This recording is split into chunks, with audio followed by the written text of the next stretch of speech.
Seluruh Mahfud MD bongkar praktek cuci uang di Kementerian Papua dan Parpol. Kalau kita mau tanya baik buruk Presiden Jokowi, tanya aja Mahfud. Dengan mengungkap 300 triliun itu sudah rontok marwah kepemimpinan Presiden Jokowi. Yang tadi dibilang oleh Ustadz Ismail itu, mereka ini tidak punya rasa malu kepada manusia, apalagi kepada Allah.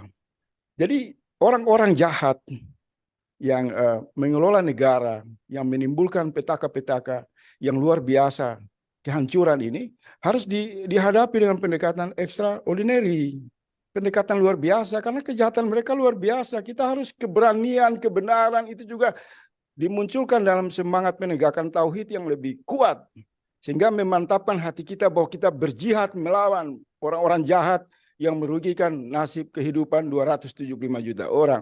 Oleh sebab itu di awal diskusi saya tidak mau berteori, saya menghimbau kepada seluruh mahasiswa, seluruh orang-orang beriman, orang-orang baik, bersatu turun ke jalan, tangkap Sri Mulyani, borgol dia, bawa ke kantor polisi terdekat.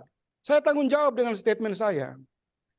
Karena kenapa? Ini angka yang diucapkan oleh Menko Polhukam, Mahfud MD, bukan oleh orang biasa, orang yang tahu isi perutnya kejahatan dalam sistem kekuasaan yang saat ini lagi berkuasa. Pernyataan Mahfud jangan dianggap retorika, harus direspon. Negara harus didukung oleh seluruh elemen rakyat. Rakyat harus turun ke jalan, bawa borgol, tangkap Sri Mulyani, seret dia masuk penjara. Kenapa membiarkan penumpukan uang yang begitu banyak? Setelah diungkap oleh Menko Polhukam, kemudian dia sekarang kan mau membantah, ngeles, minta lagi itu data mana, hasil auditnya gimana. Ini cara-cara untuk memberangus fakta-fakta yang muncul di ruang publik. Jadi menurut saya menggarisbawahi bahwa semua aneka kejahatan yang sangat-sangat luar biasa terjadi hari ini, kita hanya punya dua landasan perenungan. Merenung bahwa sebenarnya pelaksanaan negara dalam sistem sekuler ini memang sudah menimbulkan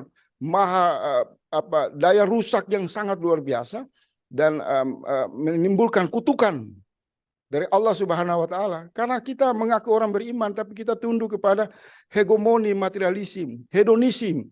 Jadi petaka-petaka ini dalam perspektif pandangan spiritual itu perenungan bagi kita. Kita salah memilih sistem seperti ini.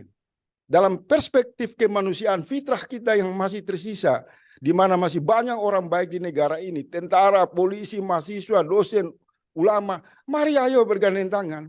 Kita mulai dulu. Tangkap itu Sri Mulyani. Orang ini sangat bandel, sangat licin. Nanti nasibnya sama seperti Budiono yang terlibat kasus Senturi, kemudian orangnya. Sekarang kan duduk enak-enak saja, licin, tidak diseret ke hukum. Dalam kasus Senturi 6,7 triliun, saya mencurigai Sri Mulyani akan mengikuti jejak mantan Wapres Budiono yang terlibat dalam skandal Senturi, mantan Gubernur BI. Orang-orang ini adalah misionaris IMF, misionaris sekuler.